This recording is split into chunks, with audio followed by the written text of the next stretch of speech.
GK classes channel पर आप सभी का स्वागत है। आज मैं बौद्ध धर्म और जैन धर्म के बहुत ही महत्वपूर्ण क्वेश्चन लेकर आया हूं जो बिहार एसएससी और एसएससी जीडी के लिए बहुत ही महत्वपूर्ण होने वाले हैं। चलिए देखते हैं यहाँ पर पहला प्रश्न क्या है।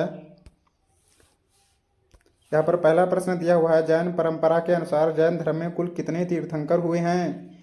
जैन परंपरा के अनुसार जैन धर्म में कुल कितने तीर्थंकर हुए हैं, तो यहाँ पर ऑप्शन सी देखेंगे कितने 24 तीर्थंकर हुए, कितने 24 तीर्थंकर हुए हैं। चलिए अगला प्रश्न यहाँ पर लिखा हुआ है। अगला प्रश्न क्या कहता है, त्रिपिटक ग्रंथ, जो त्रिपिटक धर्म जो ग्रंथ है वो किस धर्म से संबंधित है। तो यहाँ पर देखेंगे ऑप्शन बी, बौद्ध धर्म से संबंधित। किससे? बौद्ध धर्म से संबंधित है। और यहाँ पर ये देख लीजिए, ये कितने एग्जामों में पूछा गया क्वेश्चन है। चलिए यहाँ पर अगला प्रश्न देखते हैं, अगला प्रश्न क्या कह रहा है। अगला प्रश्न लिखा हुआ है, बुद्ध ने निम्नलिखित में से किस स्थान पर महापरिनिर्वाण या फिर मृत्यु को प्राप्त किया था। बुद्ध ने निम्नलिखित में से किस स्थान पर महापरिनिर्वाण या फिर मृत्यु को प्राप्त किया था। तो यहाँ पर देखेंगे ऑप्शन ए, कुशीनारा या फिर कहेंगे कुशीनगर उत्तर प्रदेश में। कहाँ पर? कुशीनगर उत्तर प्रदेश में बुद्ध ने महापरिनिर्वाण को प्राप्त किया था। यहाँ पर अगला प्रश्न देखते हैं, अगला प्रश्न क्या कह रहा है। अगला प्रश्न बहुत ही इंपॉर्टेंट क्वेश्चन है। यहाँ पर लिखा हुआ है, किस शासक ने बौद्धों के लिए विख्यात विक्रमशिला विश्वविद्यालय की स्थापना की थी। किस शासक ने बौद्धों के लिए विख्यात विक्रमशिला विश्वविद्यालय की स्थापना की थी। तो यहाँ पर ऑप्शन डी देखेंगे, धर्मपाल ने। किसने? धर्मपाल ने। आपसे पूछेगा क्वेश्चन कि विक्रमशिला विश्वविद्यालय की स्थापना किसने की थी, तो यहाँ पर ऑप्शन क्या हो जाएगा? धर्मपाल हो जाएगा। यहाँ पर अगला प्रश्न देखते हैं, अगला प्रश्न क्या कह रहा है, किसके द्वारा तृतीय बौद्ध संगीति को संरक्षण प्रदान किया गया था। यानी किसके शासनकाल में जो तृतीय बौद्ध संगीति हुई थी। तो यहाँ पर ऑप्शन बी देखेंगे, किसके? अशोक के शासनकाल में तृतीय बौद्ध संगीति हुई थी। कहाँ पर? अशोक के शासनकाल में। चलिए अगला प्रश्न यहाँ पर लिखा हुआ, अगला प्रश्न क्या कह रहा है। अगला प्रश्न है, बौद्ध ग्रंथ पिटकों की रचना निम्नलिखित में से किस भाषा में हुई थी। यानी जो बौद्ध ग्रंथ के जो 3 पिटक थे, त्रिपिटक, वो किस भाषा में लिखे गए। तो यहाँ पर देखेंगे ऑप्शन सी, पाली भाषा में। कौन सी? पाली भाषा में लिखे गए थे। चलिए अगला प्रश्न यहाँ पर देख लेते हैं, अगला प्रश्न हमसे क्या कहता है। अगला प्रश्न देखते हैं, थोड़ा जूम कर लेते हैं। अगला प्रश्न लिखा हुआ है, किस शासक के शासनकाल में नेपाल में बौद्ध धर्म का गमन हुआ था। यानी किस शासक के शासनकाल में नेपाल में जो बौद्ध धर्म का प्रचार प्रसार हुआ था वो किसके शासनकाल में हुआ था। तो यहाँ पर ऑप्शन बी देखेंगे, अशोक के शासनकाल में। किसके? अशोक के शासनकाल में हुआ था। अगला प्रश्न देखते हैं, अगला प्रश्न क्या कह रहा है, सांची क्यों प्रसिद्ध है। क्या सांची क्यों विख्यात है, या इसमें ऐसा क्या है जो सांची प्रसिद्ध है। तो यहाँ पर देखेंगे सबसे बड़ा बौद्ध स्तूप यहाँ पर स्थित। कहाँ? सांची में क्या है? सबसे बड़ा बौद्ध स्तूप स्थित है, इसलिए सांची क्या है? विख्यात है। इसका 8 नंबर का कौन सा हो जाएगा? ऑप्शन बी क्या हो जाएगा? इसका राइट आंसर हो जाएगा। चलिए अगला प्रश्न यहाँ पर देख लेते हैं, अगला प्रश्न क्या कहता है। अगला प्रश्न लिखा हुआ है, महावीर का जन्म किस क्षत्रिय गोत्र में हुआ था। महावीर का जन्म जो किस क्षत्रिय गोत्र में हुआ था। तो यहाँ पर देखेंगे ऑप्शन बी, जांत्रिक गोत्र में हुआ। कौन से? जांत्रिक गोत्र में हुआ था। अगला प्रश्न यहाँ पर देखिए, अगला प्रश्न क्या कहता है। अगला प्रश्न लिखा हुआ है, महावीर की माता का नाम क्या था। महावीर की माता का नाम क्या था, और महावीर का जो बचपन का नाम था वो क्या था?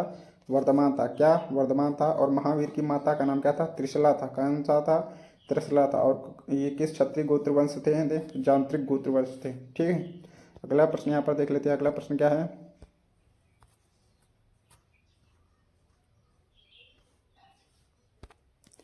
अगला प्रश्न लिखा हुआ है, गौतम बुद्ध द्वारा अपने धर्म में दीक्षित किया जाने वाला प्रथम और अंतिम व्यक्ति कौन था। गौतम बुद्ध द्वारा अपने धर्म में दीक्षित किया जाने वाला प्रथम और अंतिम व्यक्ति कौन था। यहाँ पर देखेंगे कौन सा था? सुबुद्ध था। कौन? सुबुद्ध था। अगला प्रश्न यहाँ पर देख लेते हैं, अगला प्रश्न क्या कहना हमसे। लिखा हुआ है, प्राचीनतम विश्वविद्यालय कौन था। प्राचीनतम विश्वविद्यालय यानी सबसे पुराना विश्वविद्यालय जो था वो कौन था। तो नालंदा विश्वविद्यालय। कौन सा था? नालंदा विश्वविद्यालय था। अगला प्रश्न यहाँ पर देख लेते हैं, अगला प्रश्न क्या करें हमसे। अगला प्रश्न लिखा हुआ है, किस भाषा का ज़्यादा प्रयोग जो बौद्धवाद के प्रचार के लिए किया गया था। किस भाषा का ज़्यादा प्रयोग बौद्धवाद के प्रचार के लिए किया गया था। तो यहाँ पर देखेंगे पाली भाषा। पाली भाषा का प्रयोग। और बौद्ध धर्म के जो त्रिपिटक ग्रंथ थे वो किस भाषा में लिखे गए थे। पाली ग्रंथ में लिखे गए थे, तो पाली भाषा में लिखे गए थे। अगला प्रश्न देखते हैं, अगला प्रश्न क्या कह रहा है हमसे। अगला प्रश्न है, महावीर की मृत्यु कहाँ पर हुई थी। महावीर की जो मृत्यु थी वो कहाँ पर हुई थी। तो यहाँ पर देखेंगे ऑप्शन डी, पावापुरी पटना में हुई थी। कहाँ पर? पावापुरी पटना में हुई थी। अगला प्रश्न यहाँ पर देख लेते हैं, अगला प्रश्न क्या कह रहा है हमसे। अगला प्रश्न लिखा हुआ है बोधिसत्व पद्मपाणि का चित्र सर्वाधिक प्रसिद्ध और प्रायः चित्रित चित्रकारी ये कहाँ पर है? बोधिसत्व पद्मपाणि का चित्र सर्वाधिक प्रसिद्ध और कहाँ पर यह चित्रकारी है? तो यहाँ पर है अजंता की गुफाओं में। कहाँ पर? अजंता की गुफाओं में। ऑप्शन ए क्या हो जाएगा? इसका राइट आंसर हो जाएगा। चलिए अगला प्रश्न यहाँ पर देख लेते हैं। अगला प्रश्न लिखा हुआ है, अगला प्रश्न क्या कह रहा है? चलिए देखते हैं। मठ मंदिर और स्तूप, कौन सा मठ मंदिर और स्तूप किस धर्म से संबंधित है? मठ मंदिर और स्तूप किस धर्म से संबंधित है? तो यहाँ पर देखेंगे ऑप्शन ए, किसे? बौद्ध धर्म से संबंधित। किससे संबंधित है? बौद्ध धर्म से संबंधित है। अगला प्रश्न यहाँ पर देख लेते हैं। अगला प्रश्न क्या कहता है? बौद्ध धर्म एवं जैन धर्म इन दोनों का जो उपदेश हुआ वो किसके शासनकाल में दिया गया था? बौद्ध धर्म एवं जैन धर्म का दोनों का उपदेश किसके शासनकाल में दिया गया था? तो यहाँ पर याद रखिएगा ऑप्शन ए, बिंबिसार के शासनकाल में बौद्ध धर्म एवं जैन धर्म दोनों को उपदेश दिए गए थे। चलिए अगला प्रश्न यहाँ पर देख लेते हैं। अगला प्रश्न क्या कर रहा है? गौतम बुद्ध ने अपना प्रथम उपदेश कहाँ पर दिया था? कौन सा? गौतम बुद्ध ने अपना प्रथम उपदेश कहाँ पर दिया था? तो यहाँ पर देखेंगे सारनाथ उत्तर प्रदेश में। कहाँ पर? सारनाथ उत्तर प्रदेश में अपना जो प्रथम उपदेश दिया था। अगला प्रश्न देखते हैं। अगला प्रश्न क्या कह रहा है? अगला प्रश्न लिखा हुआ है बौद्ध धर्म ग्रहण करने वाली पहली महिला कौन थी? क्या बौद्ध धर्म ग्रहण करने वाली पहली महिला कौन थी? तो यहाँ पर याद रखिएगा महाप्रजापति गौतमी थी। कौन? महाप्रजापति गौतमी वह महिला थी जिसने बौद्ध धर्म को प्रथम बार ग्रहण किया था। चलिए अगला प्रश्न यहाँ पर देखते हैं। अगला प्रश्न क्या कह रहा है? बौद्ध गया कहाँ पर स्थित? कौन? बौद्ध गया कहाँ पर स्थित है? तो यहाँ पर देखेंगे ये बिहार में स्थित। कहाँ पर? बिहार में स्थित है। ऑप्शन सी क्या हो जाएगा? इसका राइट आंसर हो जाएगा। चलिए अगला प्रश्न यहाँ पर लिखा हुआ है। अगला प्रश्न देखते हैं। अगला प्रश्न क्या कह रहा है हमसे? अगला प्रश्न है जातक किसका ग्रंथ है? कौन? ये जो जातक कथाएं हैं ये किसका ग्रंथ है? तो यहाँ पर याद रखिएगा बौद्ध धर्म का ग्रंथ है। किसका? बौद्ध धर्म। इसमें बौद्ध धर्म से संबंधित जो कहानियाँ वानियाँ दी गई हैं। अगला प्रश्न देखते हैं। अगला प्रश्न क्या कह रहा है हमसे? अगला प्रश्न लिखा हुआ है सिद्धार्थ या फिर बुद्ध को ज्ञान की प्राप्ति कहाँ पर हुई थी? सिद्धार्थ या बुद्ध को ज्ञान की प्राप्ति कहाँ पर हुई थी? तो ऑप्शन डी देखेंगे गया बिहार में हुई थी। कहाँ पर? गया बिहार में हुई थी। अगला प्रश्न देखते हैं। अगला प्रश्न क्या कह रहा है हमसे? सारनाथ में बुद्ध का प्रथम प्रवचन जो है वो क्या कहलाता है? सारनाथ में बुद्ध का प्रथम प्रवचन क्या कहलाता है? तो इसे कहते हैं धर्मचक्र प्रवर्तन कहते हैं। क्या कहते हैं? धर्मचक्र प्रवर्तन कहते हैं। और ये बहुत ही इंपॉर्टेंट क्वेश्चन, देखिए कितनी बार एग्जाम में पूछा गया, लगातार पूछा गया। चलिए अगला प्रश्न यहाँ पर देखते हैं। अगला प्रश्न क्या कह रहा है? अगला प्रश्न दिया हुआ है बौद्ध धर्म ने समाज के निम्न वर्गों पर प्रभाव डाला। बौद्ध धर्म ने समाज के निम्न वर्गों पर, महत्वपूर्ण वर्गों पर, ये कौन से वर्ग थे वे बौद्ध धर्म ने प्रभाव डाला? तो यहाँ पर देखेंगे ऑप्शन डी महिला और शूद्र वर्ग। किससे? महिला और शूद्र वर्ग थे। चलिए अगला प्रश्न यहाँ पर देखते हैं। अगला प्रश्न है बुद्ध के ग्रह त्याग का प्रतीक क्या है? बुद्ध के ग्रह का प्रतीक क्या है? तो यहाँ पर देखेंगे ऑप्शन ए घोड़ा। क्या? घोड़ा इसका प्रतीक है। चलिए अगला प्रश्न यहाँ पर देखते हैं। अगला प्रश्न क्या कह रहा है? गौतम बुद्ध द्वारा भिक्षुणी संघ की स्थापना कहाँ पर की गई थी? गौतम बुद्ध द्वारा भिक्षुणी संघ की स्थापना कहाँ पर की गई थी? तो याद रखिएगा वैशाली में की गई। कहाँ पर? वैशाली में की गई थी। अगला प्रश्न देखते हैं। अगला प्रश्न क्या कह रहा है हमसे? अगला प्रश्न लिखा हुआ है सर्वप्रथम शून्यवाद, कौन सा? शून्यवाद या फिर शून्यता का सिद्धांत प्रतिपादन करने वाले बौद्ध दार्शनिक कौन थे? कौन? सर्वप्रथम शून्यवाद या फिर शून्यता का सिद्धांत प्रतिपादन करने वाले बौद्ध दार्शनिक कौन थे? तो यहाँ पर याद रखिएगा नागार्जुन थे। कौन? नागार्जुन थे। चलिए अगला प्रश्न यहाँ पर देखते हैं। अगला प्रश्न क्या कह रहा है? महावीर का मूल नाम क्या था? महावीर का मूल नाम वर्धमान था। क्या था? महावीर का मूल नाम क्या था? वर्धमान था। ऑप्शन सी इसका क्या हो जाएगा? राइट आंसर हो जाएगा। चलिए अगला प्रश्न यहाँ पर देखते हैं। अगला प्रश्न हमसे क्या कह रहा है? अगला प्रश्न लिखा हुआ है किसे एशिया की रोशनी द लाइट ऑफ एशिया कहा जाता है? बहुत ही इंपॉर्टेंट क्वेश्चन है, बार बार एग्जाम में पूछा जाता है। किसे एशिया की रोशनी द लाइट ऑफ एशिया कहा जाता है? तो ऑप्शन बी याद रखिएगा गौतम बुद्ध को कहा जाता है। क्या? गौतम बुद्ध को द लाइट ऑफ एशिया कहा जाता है। चलिए अगला प्रश्न यहीं पर दिया हुआ है। अगला प्रश्न क्या कह रहा है? दिलवाड़ा के जैन मंदिरों का निर्माण किसने करवाया था? दिलवाड़ा के जो जैन मंदिर थे उसका निर्माण किसने करवाया था? तो यहाँ पर याद रखिएगा सी, ऑप्शन सी क्या हो जाएगा? चालुक्य वंश या फिर सोलंकियों ने करवाया था। क्या? चालुक्य वंश या फिर सोलंकियों ने करवाया था। चलिए अगला प्रश्न यहाँ पर देख लेते हैं। अगला प्रश्न क्या कहता है? अगला प्रश्न दिया हुआ है, नागार्जुन कौन थे? नागार्जुन कौन थे? नागार्जुन एक बौद्ध दार्शनिक हैं।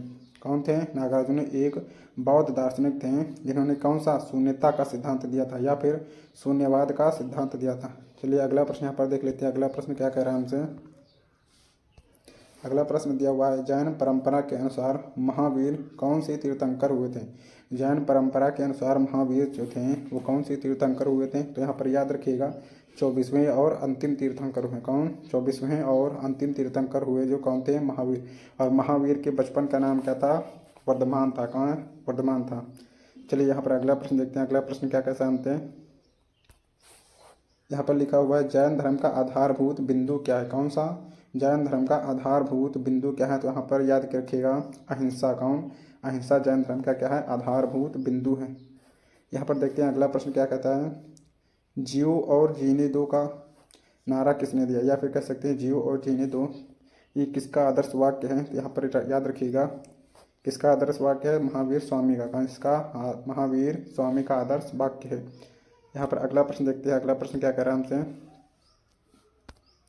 अगला प्रश्न लिखा हुआ है, तीर्थंकरों के क्रम में अंतिम कौन थे? तीर्थंकरों के क्रम में अंतिम कौन थे? तो यहाँ पर याद रखिएगा महावीर स्वामी। कौन से नंबर के थे? 24वें नंबर के और अंतिम नंबर के तीर्थंकर हुए थे। यहाँ पर अगला प्रश्न देखते हैं। अगला प्रश्न क्या लिखा हुआ है, जैन धर्म में पूर्ण ज्ञान के लिए कौन से शब्द का प्रयोग किया गया? जैन धर्म में पूर्ण ज्ञान के लिए कौन से शब्द का प्रयोग किया गया है? तो यहाँ पर याद रखिएगा कैवल्य का प्रयोग किया गया। क्या? कैवल्य का प्रयोग जो है जैन धर्म में पूर्ण ज्ञान के लिए प्रयोग किया गया। चलिए अगला प्रश्न यहाँ पर देखते हैं। अगला प्रश्न क्या कहता है, महावीर स्वामी का जन्म कहाँ पर हुआ था? कौन? महावीर स्वामी का जन्म कहाँ पर हुआ था? तो यहाँ पर याद रखिएगा कुंडग्राम में हुआ था। कहाँ पर? कुंडग्राम में हुआ था। तो और इनका महावीर का जो बचपन का नाम क्या था? वर्धमान था। क्या? बचपन का नाम वर्धमान था। चलिए अगला प्रश्न यहाँ पर देखते हैं। अगला प्रश्न हमसे क्या कहता है, यहाँ पर देख लेते हैं। अगला प्रश्न दिया हुआ है, कनिष्क के शासनकाल में चतुर्थ बौद्ध संगीति सभा किस नगर में आयोजित की थी? क्या? कनिष्क के शासनकाल में चतुर्थ बौद्ध संगीति सभा किस नगर में आयोजित की गई थी? तो यहाँ पर याद रखिए कुंडलवन कश्मीर में। कहाँ पर? कुंडलवन कश्मीर में आयोजित की गई थी। चलिए अगला प्रश्न देखते हैं। अगला प्रश्न क्या कहता है हमसे, तृतीय बौद्ध संगीति का आयोजन कहाँ पर हुआ था? तृतीय बौद्ध संगीति का आयोजन कहाँ पर हुआ था? तो यहाँ पर याद रखिएगा पाटलिपुत्र में। कहाँ पर? पाटलिपुत्र में और अशोक के शासनकाल में। किसके? अशोक के शासनकाल में होता। अगला प्रश्न देखते हैं। अगला प्रश्न क्या कहता है हमसे। अगला प्रश्न दिया हुआ है, अशोक के शासनकाल में बौद्ध संगीति किस नगर में आयोजित की गई थी? अशोक के शासनकाल में कौन सी बौद्ध संगीति थी और किस नगर में आयोजित की गई थी? तो यहाँ पर याद रखिएगा ऑप्शन बी पाटलिपुत्र में आयोजित की गई। कहाँ पर? पाटलिपुत्र में। और ये कौन से नंबर की थी? तीसरे नंबर की थी। चलिए अगला प्रश्न यहाँ पर देखते हैं। अगला प्रश्न क्या है, निम्नलिखित में से कौन सी बात बौद्ध धर्म तथा जैन धर्म में समान नहीं है? निम्नलिखित में से कौन सी जो बात है वो बौद्ध धर्म तथा जैन धर्म में समान नहीं है? तो यहाँ पर याद रखिएगा आत्मदमन। कौन सी थी? आत्मदमन थी। चलिए यहाँ पर देखते हैं अगला प्रश्न क्या है। चलिए अगला प्रश्न। चलिए आज के लिए इतना ही। यदि आपको वीडियो पसंद आती है तो चैनल को सब्सक्राइब करना ना भूलें और वीडियो को लाइक जरूर कर देना। मिलते हैं कभी नेक्स्ट वीडियो में।